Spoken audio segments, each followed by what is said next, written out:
Welcome to the bunker. Welcome to the Renegades of Puck podcast. I'm your host and captain, Crazy Charlie Saunier. And before we get started on the no half step in hockey coverage, let me direct you to our home website, renegadesofpuck.com. It's the gateway access point to all things Renegades of Puck. Once you're there, click on the merchandise link and you will find our classic logo t-shirt. You'll find our Pride logo t-shirt. You'll find all of our special event t-shirts, and you'll find our brand new line of Jam t-shirts. We'll have more information on how you can win one of those t-shirts coming up soon, but you can go ahead and purchase them. As a matter of fact, they're marked down as low as they can be right now, so go ahead and pick up one of those t-shirts today. Also, all of the other gimmicks you're familiar with, socks, wall art, throw pillows, it's all in our store.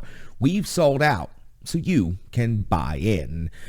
Social media is the easiest way that you can help support this operation here in the trenches. You can find us everywhere. Just search Renegades of Puck on your preferred platform, whether that is social media, and you can find us Twitter, Facebook, Instagram, TikTok, Twitch. It does not matter. You can find the Renegades of Puck there. We are on YouTube in video form podcast. We are in traditional podcast form on Google, on Stitcher, on Amazon, on Spotify, and so many other platforms. Check us out however it is that you prefer to consume the essence of no half-stepping. Please give us a like, give us a subscription, leave us a comment. It doesn't cost you a penny and it doesn't take you but a second, but it goes a long way to helping out our operation here in the trenches.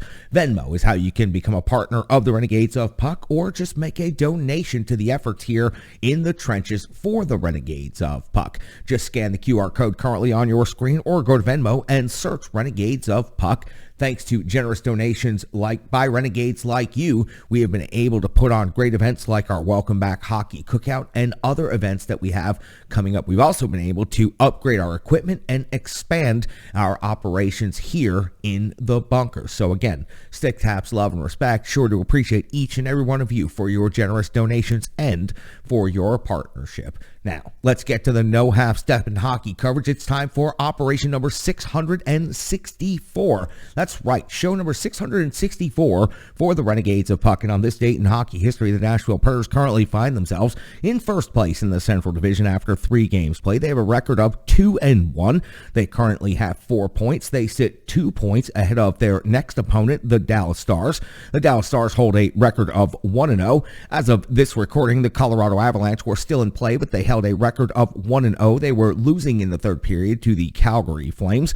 That makes up your top 3. No one else in the division as of this time has any points. The Nashville Predators on the road are technically 1-0, but this will be their first road game in North America, and it will take place at Dallas. Of course, they were credited with a home game and a road game during the Global Series over in the Czech Republic. The Nashville Predators have 8 goals for and 7 goals against for a goal differential of +1. The Dallas Stars are 1-0 on the season. They have 2 points, and they are about to have their home opener against the Nashville Predators. So they opened up on the road at the Nashville Predators home opener at Bridgestone Arena, and now they will open up against the Nashville Predators in their own home opener. In the first game of the season, Dallas scored 4, and they gave up 1, so they have a goal differential of +3. The season series will wrap up on April the 3rd when the Nashville Predators will go off to Dallas and face off against the Stars one final time. I'm sure at that point in the season, those 2 points won't be critical at all in the playoff or Central Division races. For the Nashville Predators, once they are done with this 2-game set with the Dallas Stars, Tuesday they will be at home to face off against the LA Kings. Thursday they'll be in Columbus to face off against the Blue Jackets. On the 22nd of October, they'll face off against the Philadelphia Flyers at Bridgestone Arena. The 27th, we'll see the St. Louis Blues at Bridgestone Arena, and the 29th, we'll see the Washington Capitals here in Nashville. Oh, man. What is going on?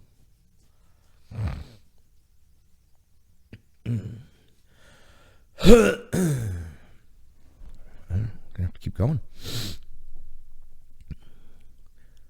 Taking a look inside the numbers for the Nashville Predators, yes, a small sample size of only 3 games, but 8 goals for, now 2.66 per game. We can all see that number is very low, even for just 3 games. Goals against, the Preds have given up a total of 7 on the season, or 2.33 per game.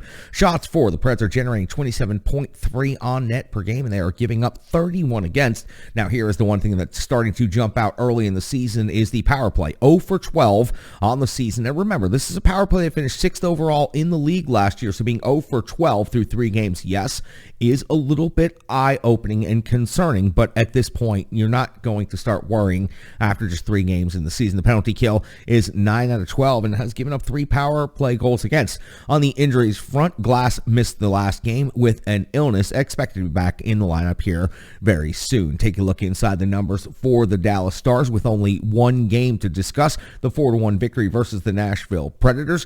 All you can say is they have 4 goals for, they have 1 goal against, they have 29 shots for, they've given up 32 against. Their power play is converting at 50%, or 2 for 4, and their penalty kill is 5 for 5 on the season, or 100%. When you take a look inside the stats, again, sample size incredibly small for both teams. And when you look at the Dallas Stars, Marchment has 2 goals and 0 assists for 2 points. Sagan has 2 assists for 2 points.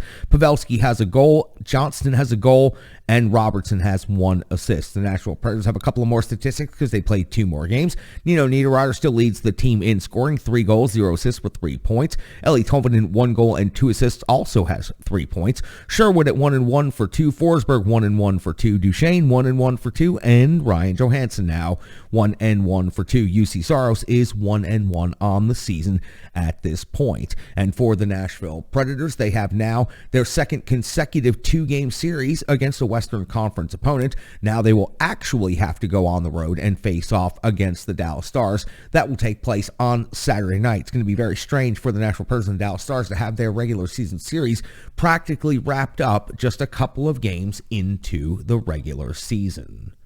It's now time for the Rebirth Sports full game recap. Rebirth Sports, check out their work for yourself by going to rebirthsports.com or check them out on social media, Facebook, Twitter, and of course on Instagram. You see me wearing the home jersey right now for the Renegades of Puck. You've also seen me wearing the road jersey, the third jersey, and so many other jerseys as I've skated in Middle Tennessee in league play and for many different charity events and tournaments like the Wish Cup. Rebirth Sports are otherworldly partners to the Renegades of Puck. They take my visions and they turn them into reality. They are not just jersey makers, they are hockey tailors. Again, I encourage you to check out their work for yourself. We just closed out a jersey sale and it was incredible. I am so appreciative and so thankful of each and every one of you for purchasing a jersey and for purchasing a hoodie. We'll get more details about how you can pick one of those up in a few weeks, but for now, all of you Renegades who went ahead and purchased, I am so appreciative. Check out Rebirth Sports. Check them out for yourself, rebirthsports.com. Now let's go all the way back to October the 13th of the year 2022 when the Nashville Predators were hosting the Dallas Stars in their season home opener, at least in North America. John Hines deployed his lines in the following way: Forsberg, Granlund, and Duchesne, Niederreiter, Johansson, and Tolvanen, Trennan, Sissons, and Janot, Smith, McCarron, and Sherwood. So McCarron gets his first start of the season in place of Glass, who is out with an illness. Yossi and Carrier, McDonough, Ekholm, Borowiecki, and Fabro. This is the heavy version of John Hines' lineup with McCarron and Borowiecki in the lineup. UC Saros gets the start in net. We are 1:10 into the first period, and Ottinger comes up with a huge save on McDonough from the circle. Was the first shot on goal of the game.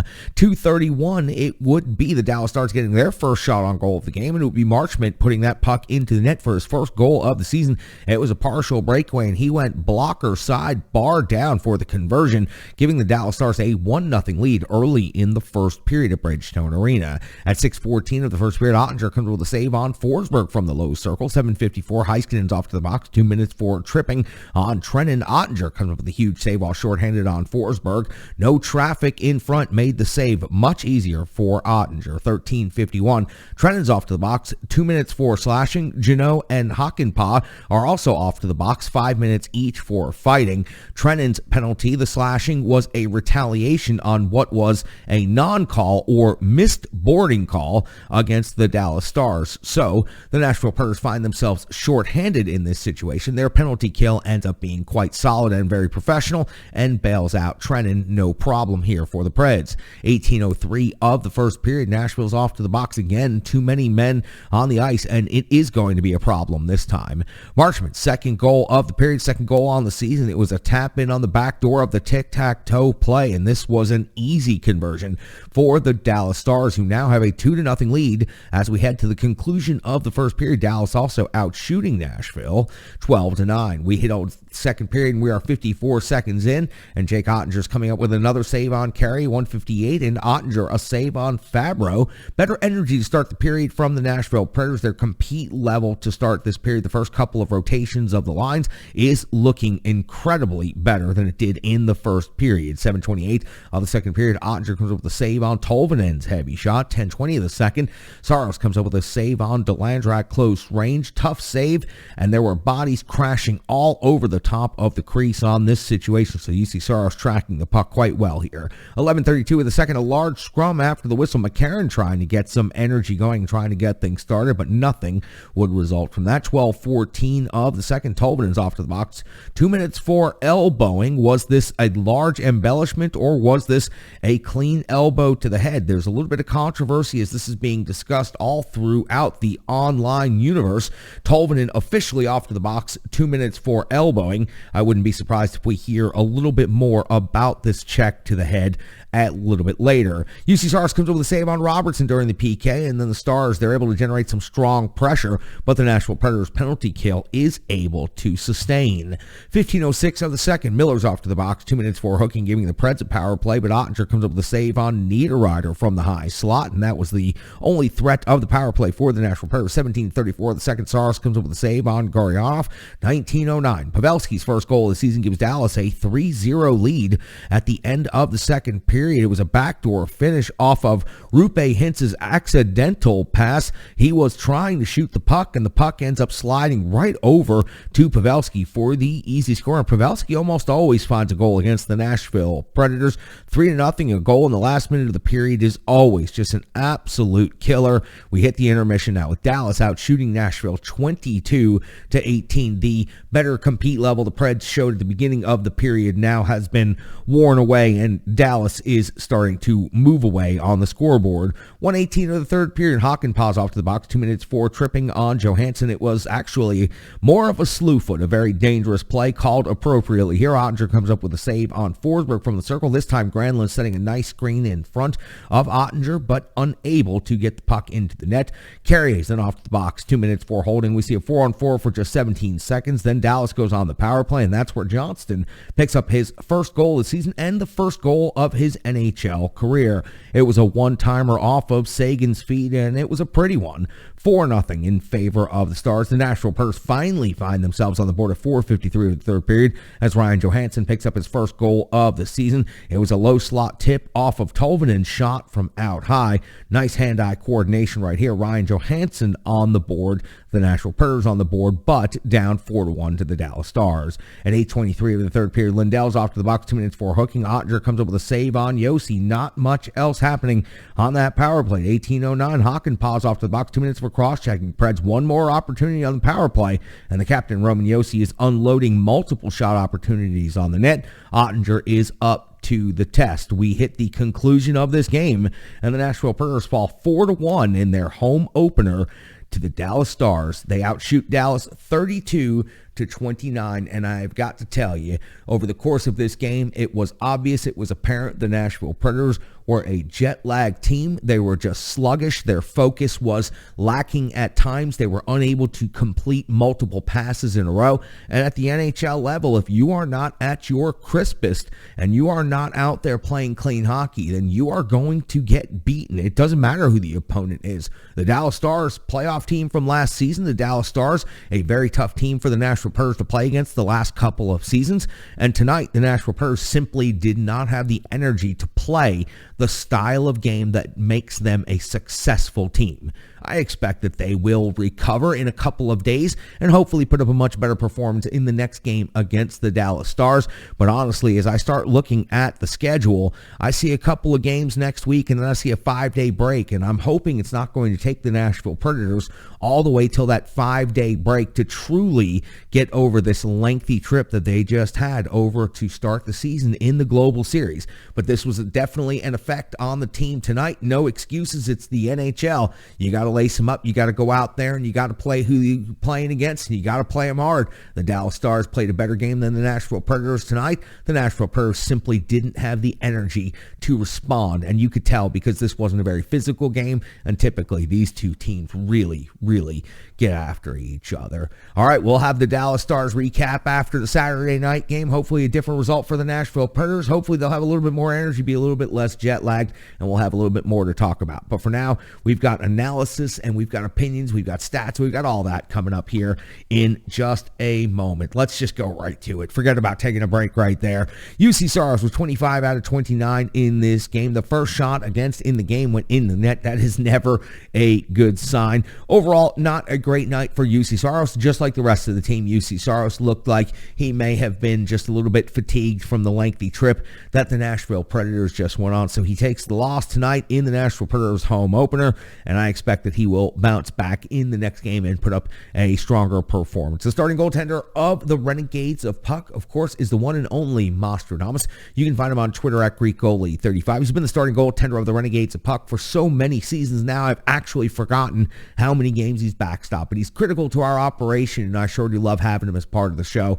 You can check his segment out right now, talking all things between the pipes. Thank you very much, Charlie. The Preds with a disappointing home opener, to say the least, losing by a score of 4-1 to the Dallas Stars, division rival coming in and really dominating the Preds for most of the night.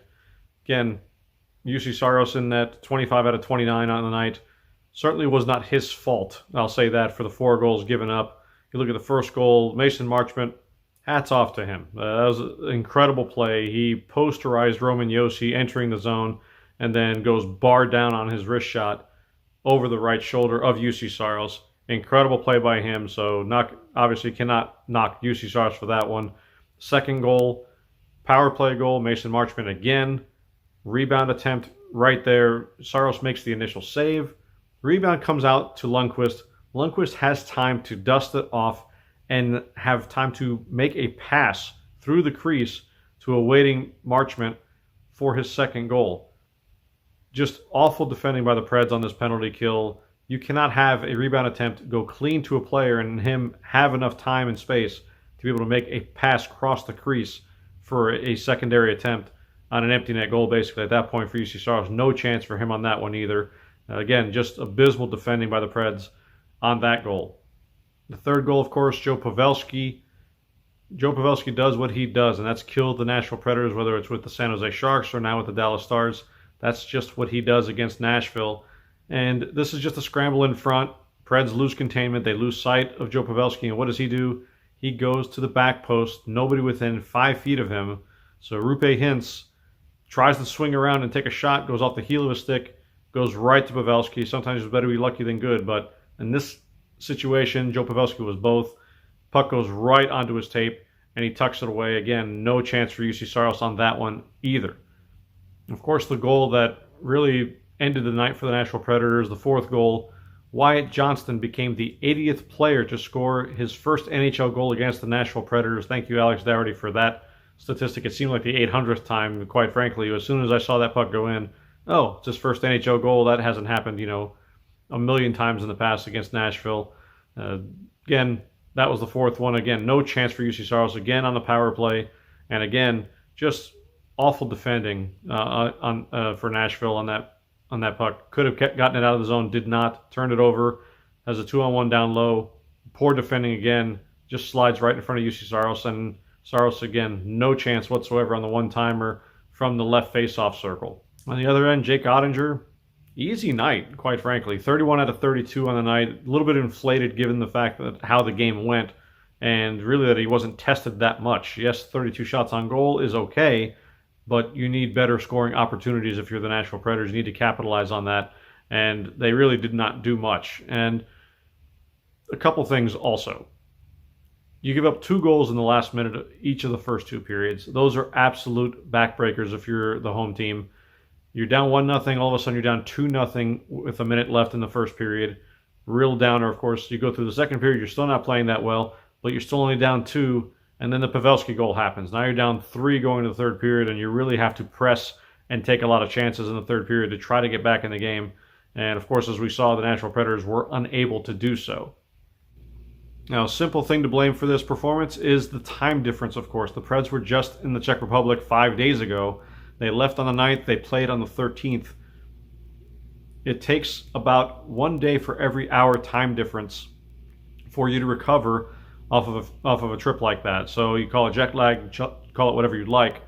Preds had only been in the United States for 4 days before this game tonight. So does it account for how they played? Probably a little bit, at least to a certain extent, because they were flat. They made some poor decisions out there and just did not have it. And you could tell very early on the Preds were not going to win this game.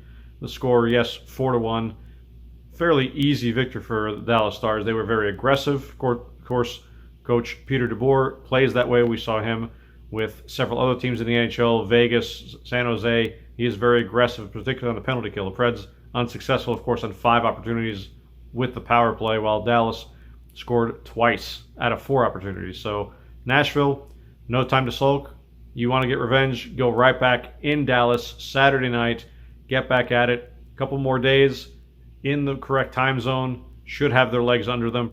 Probably going to see a couple lineup changes as well. Maybe you see Jeremy Lauzon in there for Mark Borowiecki. Maybe you see Cody Glass enter into the 4th line. Maybe Sherwood comes out. Sherwood, that's the 2nd consecutive game for Kiefer Sherwood that he's played the fewest minutes of any player for Nashville. So maybe he comes out in favor of somebody like Cody Glass and go from there.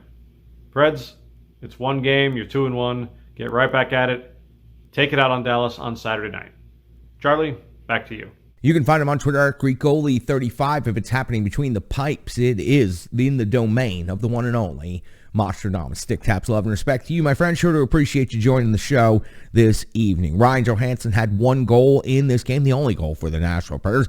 It was a tip in the slot. I got to tell you, he's looked strong through the first 3 games. I really like the second line combination. We're going to talk more about that second line combination here in a second, but I like the pairing of Niederreiter and Johansson through 3 games. I think that they're playing very well together. Ryan Johansson's been very good on faceoffs. He's looked very strong out there. He's winning battles. He's going to the net hard, and tonight was a perfect example. He won that battle going into the slot, was able to get the redirect and the tip and put the puck into the net, and hopefully we'll continue to see that from him when he plays that good big body style. Not only is he an effective passer playing that way, but he is very effective at putting the puck in the net when he's able to get down around the net. Got very good and very quick hands and is able to get to rebounds before the defenders. So good on Ryan Johansson getting on the score sheet tonight.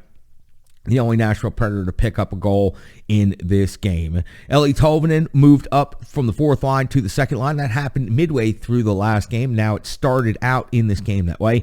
Picks up an assist on the Johansson goal. It was a shot from out high. Johansson tips it, puts it in the net. So Eeli Tolvanen picks up another point. Now 3 points in 3 games. And Eeli Tolvanen, I thought, looked very good out there on the ice tonight. 15:46 in total time on ice. 2 block shots, 2 shots on net, 1 assist.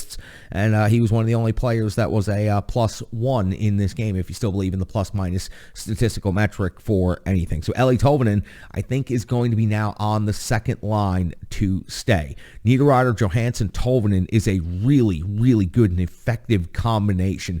Niederreiter and Tolvanen both go into the hard areas. Tolvanen learned last season how to go into the corners and how to battle and compete for pucks and to win those battles. Niederreiter, Tolvanen, both gritty, scrappy players, wingers willing to go into the corners. Ryan Johansson is a great puck distributor. Tolvanen is a great shooter. Niederreiter is obviously a very good shooter. He's got 3 goals already on the season. I like the way that line combination is set up, and I anticipate we'll be seeing that line combination moving forward, at least for the next couple of games. And if they find success, they'll stay together. If they don't find success, they will not stay together. Sherwood moved down to the 4th line for this game, as we discussed in the last episode quite extensively, and it's just the right move right now, I think, for everybody involved. And jet lag, that's what I put right here. That's the only thing that there was for the note. The team was just sluggish. They lacked focus. They were unable to complete multiple passes in a row. They were not crisp on their breakouts. Let's face it, they weren't crisp anywhere. You took a bench minor in this game, a couple of other retaliatory penalties, and just overall,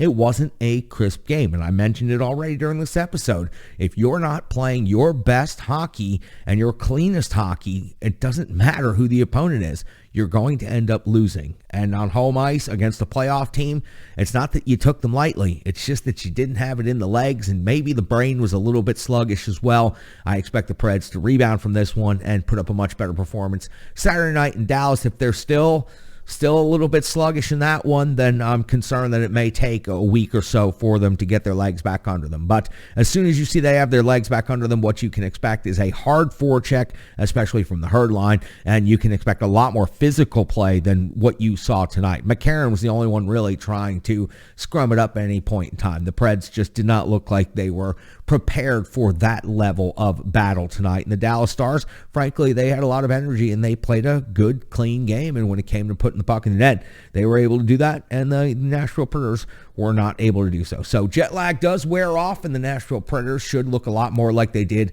in the Global Series against the San Jose Sharks, which will be great news, and Nashville Predators fans will be extremely happy to see that. But for those of you who were at the home opener tonight, I'm sure that was a tough 2.5 hours to sit through. Strong Style Fitness, incredible partner here of the Renegades of Puck. Please check out their work for yourself at StrongStyleFit.com or on social media, Facebook, Instagram, and Twitter. Strong Style Fitness is a certified personal trainer that has posted 150 free workouts for you on YouTube. It doesn't matter what level of fitness you are. If you are just beginning, taking your first journeys off the couch, or if you are a pro that's been at it for a lifetime, Tracy has a workout designed for you and for your level of fitness. I have seen the results. I've experienced the results for myself, and I know that you can too. A incredible partner willing to donate their time, their resources, and their work and energy to the Renegades of Puck to help make your life a little bit better. Please get up, get moving, get motivated, and do that all with Strong Style Fitness. You can do that by learning more at StrongStyleFit.com. Love having this guy back in the trenches. It's Sean C. Smith. He's got his cable wire back. Somebody cut his cable wire last weekend and he wasn't able to appear on the show, but we have him in the trenches right now. Remember, he's got a new Twitter handle. It's at SCSNSH. I'm going to keep reminding you of that for the first several episodes of the season till we all get used to it. He also has a new outlet that he's working with this year. He's over at A to Z Sports. He gave you a good lengthy preview and breakdown of that when we had him on a couple episodes ago. So if you need to find out more about that, well, just ask him about it or go back and check out that episode. So it's at SCSNSH, A to Z Sports. Sean C. Smith, take it away. Thanks, Charlie. Hey, Renegade, Sean C. Smith back again. And you know what? We got to welcome hockey back to Nashville tonight, and it was nice to see hockey back. It just probably wasn't exactly the game anyone wanted to see. I think we'd all agree with that, but I don't want to be negative. This is one game out of 82.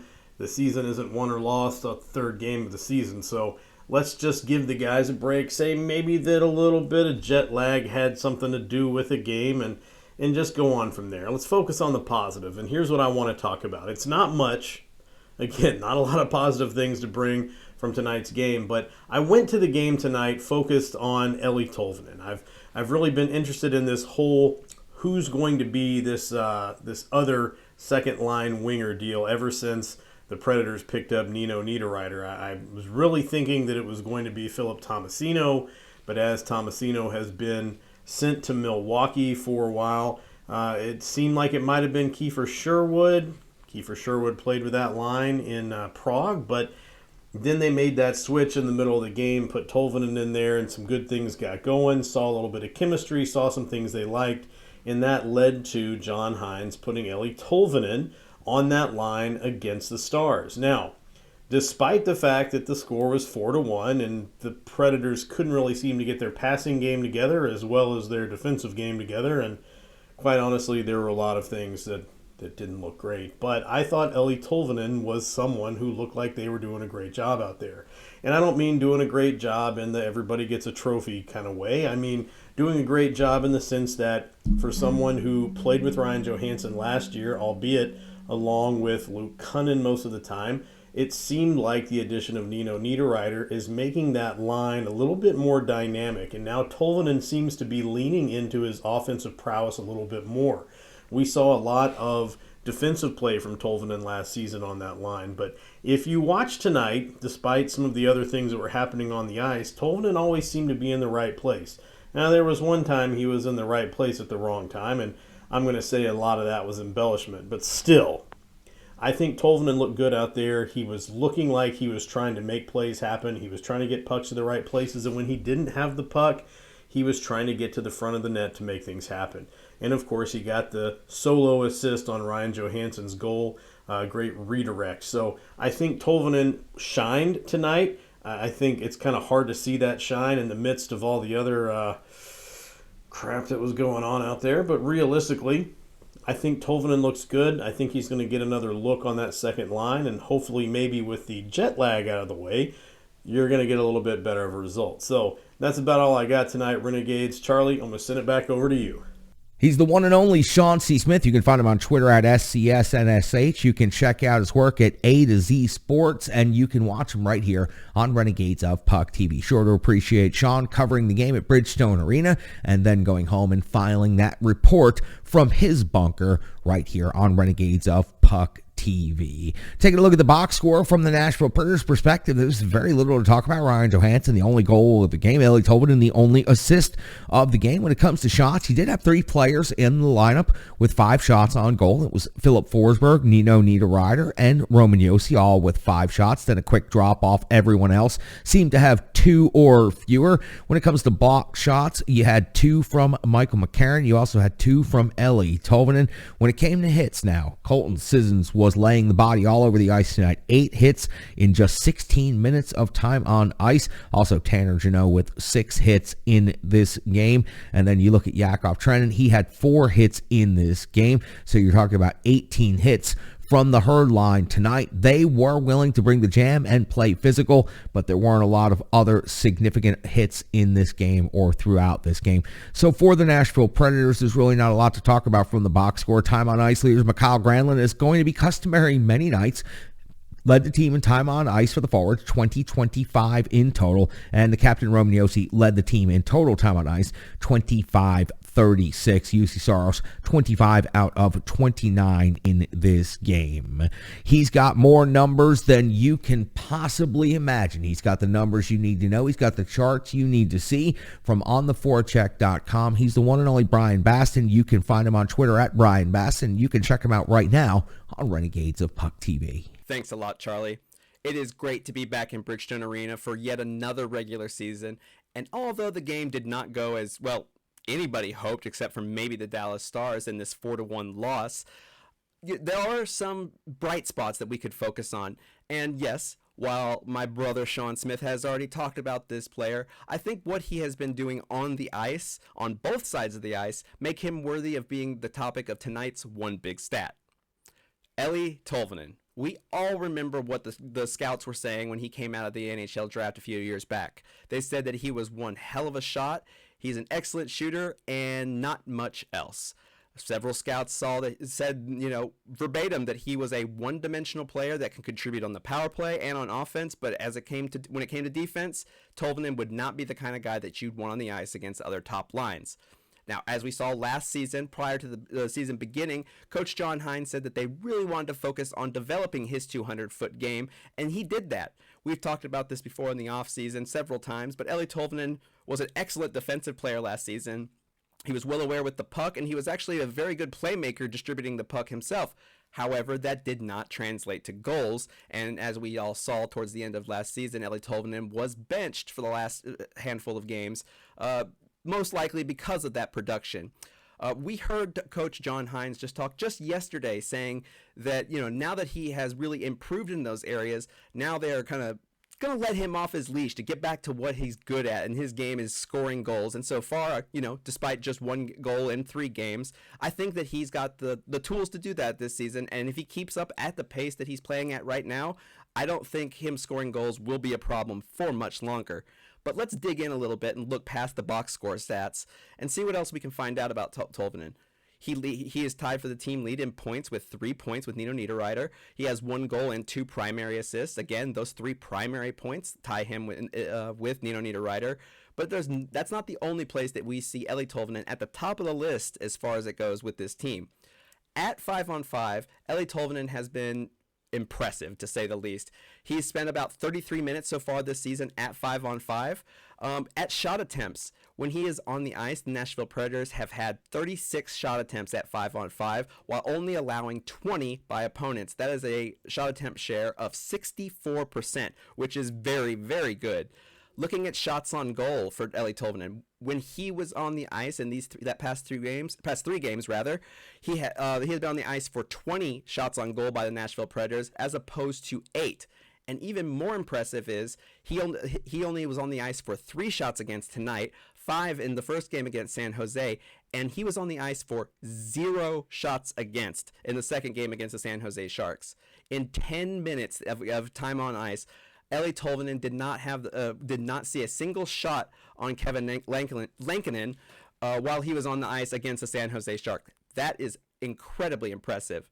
Again, another place that he shines is Eeli Tolvanen has been on the ice for 3 Predators goals, but has yet to be on the ice for a single opponent goal. So 100% goal share, I would say that's also pretty great.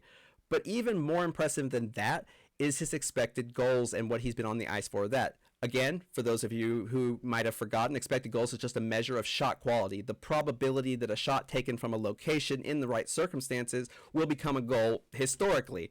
So, for example, if somebody shoots a goal or takes a shot that has an expected goal of about 0.25, that means that based on history, the probability of that becoming a goal is 25%, which is very, very high. So what has Eeli Tolvanen done? Well, while he's on the ice, the Predators have had almost 1.4 expected goals, only giving up 0.7 against. So that is, again, a 65% expected goal share, which means that when he is on the ice, not only are his teammates creating offensive chances, but they are limiting the types of chances that their opponents get. Yes, they're not allowing very many shots on goal, but the ones that they are getting through when Tolvanen is on the ice are low-quality shots.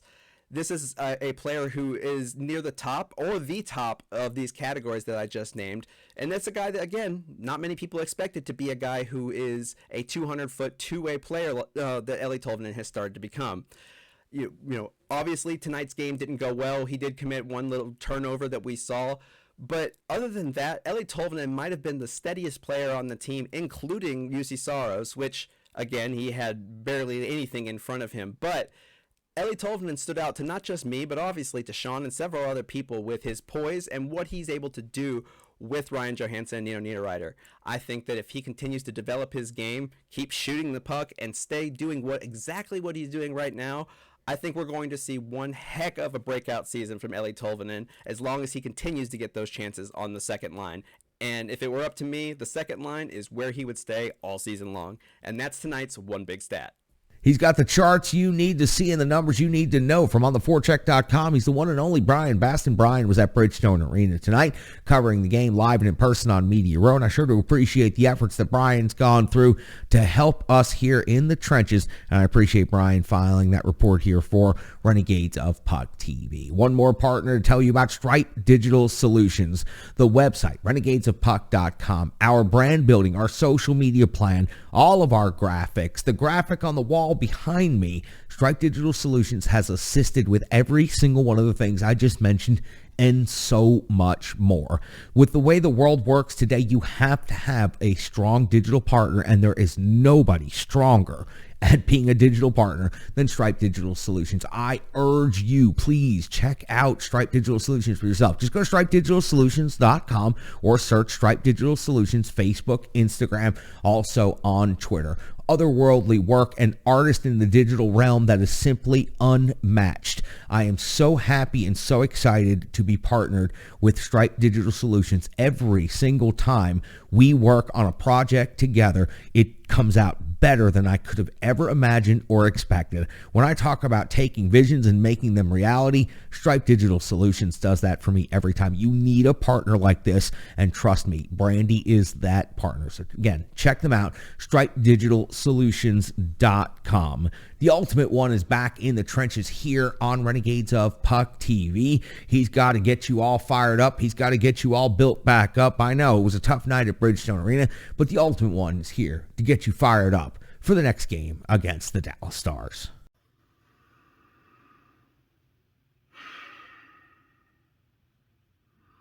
Okay, look. We all knew in our hearts that we weren't going to go 84-0. Did we want to take a loss this early? No, absolutely not. Did we want to look this sluggish this early? Of course not. But we did. So we got the bad one out of the way early this year. Really early. That's what revenge games are for. And fortunately, we don't have to wait very long for the revenge game this time. Matter of days. And we get a shot at redemption. We get a shot to show one more time on the national stage how good this team is and what this team can do. We did it in Prague. We did it in Switzerland. We can do it in Dallas. We certainly can do it at home. Hopefully. But it's one loss. It's not over. We're still 2-1 on the season, and technically, we're still leading the NHL. For now. But it's a revenge game. It's time to show who we are, what we can do, and that what happened in Prague wasn't some fluke. That we are who we know we are. And Dallas, just wait, my friends. Because we're coming. And revenge is always a dish best served ice cold. Preds are coming, boys. Now it's our turn. Let's go. He is the one and only, the ultimate predator. Sure to appreciate Alti jumping in the trenches for the Renegades of Puck and always bringing the hype and always bringing the positivity here after a tough night at the rink for the Nashville Predators, falling 4-1 to the Dallas Stars. Want to tell you very quickly before we head on out about ships and trips travel. You know we have the road trip of a lifetime coming up. You've heard me mention that already. You've probably seen it on all of our social media accounts. Well, we're going to Las Vegas. We'll be there on New Year's Eve, and we'll watch the Nashville Predators take on the Golden Knights on New Year's Day. Ships and Trips Travel has all of the details taken care of. All you have to do is make your reservation and get yourself in the trip. Remember, these are limited opportunities, and there are only so many spots available.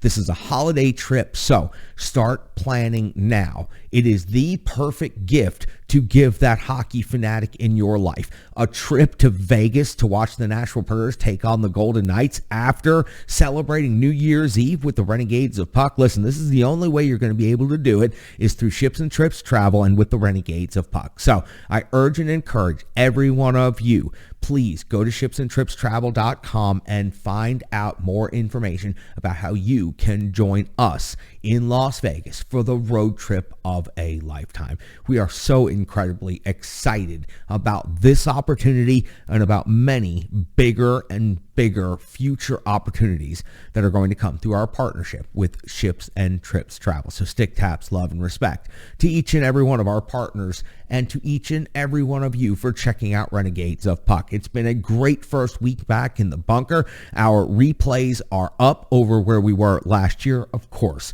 a year ago, we were just getting started and we almost had nothing the first week that we started. We barely even had a microphone.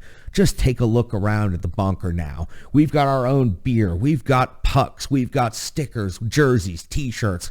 We've got everything. What I'm trying to say is we've come a long way in a year, and we've done that thanks to you, Renegades. I sure do appreciate each and every one of you who's checked out an episode in the previous years on the radio or since we started our new podcast here on YouTube and in traditional podcast form. It means a lot to see the count going up and to see the replays going up and to see people commenting, liking, subscribing, and enjoying the product that we are creating. We are, after all, built by Renegades for Renegades. We believe 100% in the do-it-yourself attitude, and that is exactly what we have done right here. We built the bunker with our own hands. We learned how to do everything that this show needs to have done on the fly. So we are continuing to learn, we are continuing to grow, and with your support, we can build this into something that is incredible and lasting and exactly the vision that I have always had. I'll be here in the trenches with you every step of the way. I'm your host and captain, Crazy Charlie Saunier, for each and every one of the Renegades of Puck. Stick tabs, love, and respect.